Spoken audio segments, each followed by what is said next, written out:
मुख्यमंत्री अजित पवार हे वर्षा बंगल्यावरून निघालेले आहेत। देवेंद्र फडणवीस यांच्यासोबत त्यांची महत्त्वाची बैठक पार पडलेली आहे। या बैठकीमध्ये नेमकी काय चर्चा झाली हे पाहणं अत्यंत महत्त्वाचं आहे। मात्र मुख्यमंत्र्यांच्या भेटीनंतर आता अजित पवार हे वर्षा बंगल्यावरून निघालेले आहेत। दरम्यान अजित पवार यांच्यासोबत त्यांचे प्रदेशाध्यक्ष सुनील तटकरे त्याचबरोबर प्रफुल्ल पटेल हे देखील आपल्याला पाहायला मिळत आहेत। अजित पवार आता वर्षा बंगल्यावरून निघालेले आहेत। दरम्यान अजित पवार यांनी माध्यमांशी बोलणं टाळलेलं आहे।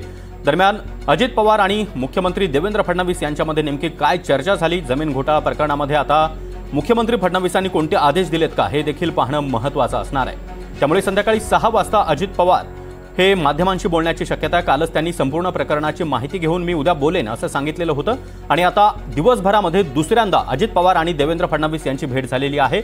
अजित पवार, सुनील तटकरे आणि प्रफुल्ल पटेल यांच्यासोबत वर्षा बंगल्यावर दाखल झालेले होते आणि तिथे मुख्यमंत्री देवेंद्र फडणवीस यांच्यासोबत त्यांची बैठक झाली आहे, चर्चा झालेली आहे। या चर्चेमध्ये जमीन व्यवहारासंदर्भात नेमका काय निर्णय घेण्यात आलेला आहे, अजित पवारांना काही सूचना मुख्यमंत्री फडणवीसांनी केलेल्या आहेत का हे देखील पाहणं महत्त्वाचं आहे। थोड्याच वेळापूर्वी सागर कुलकर्णी यांनी दिलेल्या माहितीनुसार हा व्यवहार रद्द करण्यात येऊ शकतो। दरम्यान अधिक माहिती देण्यासाठी आमचे प्रतिनिधी अक्षय कुडकेलवार सध्या आपल्यासोबत आहेत। अक्षय, अजित पवार आता वर्षा बंगल्यावरून निघालेले आहेत आणि जमीन व्यवहारा प्रकरणात या बैठकीमध्ये या भेटीमध्ये चर्चा झाली असू शकते का?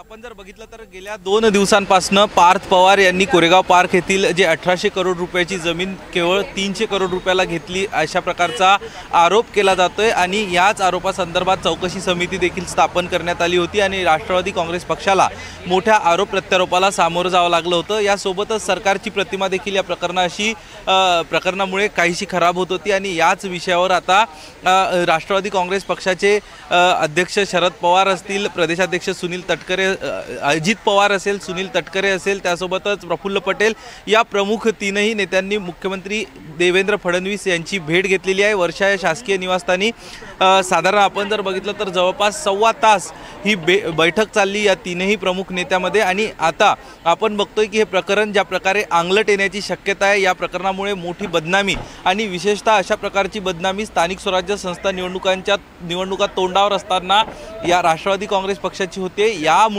आता ही जमीन शासनाला परत देण्यासंदर्भातल्या हालचाली आणि तशा प्रकारची भूमिका राष्ट्रवादी काँग्रेस पक्ष घेत असल्याची माहिती देखील सूत्रांनी दिलेली आहे आणि एकूण आपण बघतोय की महारवतनाची ही जमीन होती असं सांगितलं जात होतं। वेगवेगळे महारवतन असेल, उद्योग विभाग असेल, वेगवेगळ्या गोष्टी या सगळ्या प्रकरणातनं पुढे येत होत्या आणि त्याचमुळं मोठ्या प्रमाणात टीका विरोधी पक्षाच्या माध्यमातून पार्थ पवार यांना घेऊन अजित पवार राज्याचे उपमुख्यमंत्री त्यांच्यावरती होत होती आणि यामुळं आता या सगळ्या संदर्भात भेटीगाठींना वेग आलेला आहे आणि कुठतरी या सगळ्या प्रकरणामुळे सरकारची प्रतिमा खराब होऊ नये यासाठीचे प्रयत्न सरकारच्या माध्यमातून केले जात आहेत। त्याच प्रकारे राष्ट्रवादी काँग्रेसने देखील आता हे प्रकरण लवकरात लवकर शांत कसं होईल यासाठी प्रयत्न चालवले आणि त्याचाच एक भाग म्हणून आज हे प्रमुख 3ही नेते प्रफुल्ल पटेल असतील। नक्कीच अक्षय, तुम्ही आपल्यासोबत राहात तर आताची महत्त्वाची बातमी समोर येते। पार्थ पवार वादग्रस्त जमीन शासनाकडे पुन्हा जमा करण्याची शक्यता आहे तशी माहिती सूत्रांनी दिली आहे। शासन जमीन खरेदी प्रकरण अजित पवार यांना अंगलट येण्याची शक्यता असल्यामुळे आता हा जमीन व्यवहार तूर्तास स्थगित होण्याची शक्यता आहे। या जमीन व्यवहाराला तूर्तास स्थगिती देण्याची शक्यता देखील व्यक्त केली जाते आहे। अक्षय, काय अधिक माहिती?